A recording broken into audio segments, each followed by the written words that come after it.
ദൈവത്തെ ഓർത്തു വാഴ്ത്താൻ.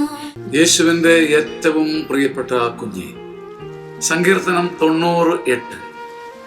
അങ്ങയുടെ മുഖത്തിൻ്റെ ശോഭയിൽ എൻ്റെ രഹസ്യ പാപങ്ങൾ വെളിപ്പെടുന്നു. ഞാൻ മറച്ചു വെച്ചിരിക്കുന്ന, ഞാൻ മനുഷ്യന്റെ കണ്ണിൽ മറയിട്ട് സൂക്ഷിക്കുന്ന എൻ്റെ ഇന്നർ സെൽഫ് ദൈവത്തിന് കാണാൻ ഭൂതക്കണ്ണാടി വേണ്ട. അവൻ്റെ മുഖത്തിൻ്റെ പ്രശോഭയിൽ സ്പോണ്ടേനിയസ് ആയി മറ്റൊന്നും ചെയ്യാതെ ദൈവത്തിൻ്റെ മുഖശോഭയിൽ എൻ്റെ രഹസ്യ പാപങ്ങൾ വെളിപ്പെട്ട് കാണുകയാണ്. നാം എളിമപ്പെടുകയാണ് ചെയ്യേണ്ടത്. ദൈവത്തിന് നമ്മുടെ പാപങ്ങൾ കണ്ടുപിടിക്കാൻ ഭൂതക്കണ്ണാടിയുടെ ആവശ്യമില്ല, ചുഴിഞ്ഞ നോട്ടത്തിന്റെ ആവശ്യമില്ല, മനനം ചെയ്യേണ്ടതില്ല. അവന്റെ മുഖശോഭയിൽ എൻ്റെ രഹസ്യ പാപങ്ങൾ വെളിപ്പെട്ട് കാണുകയാണ്. എല്ലാം അറിയുന്നവനെ, മറയില്ലാതെ എന്നെ കാണുന്നവനെ, എൻ്റെ ഏറ്റവും വലിയ രഹസ്യങ്ങളും കുറവുകളും അറിയുന്നവനെ, അവിടുത്തെ പ്രശോഭയാൽ എന്നെ കഴുകണമേ, കരുണയാൽ എന്നെ പൊതിയണമേ.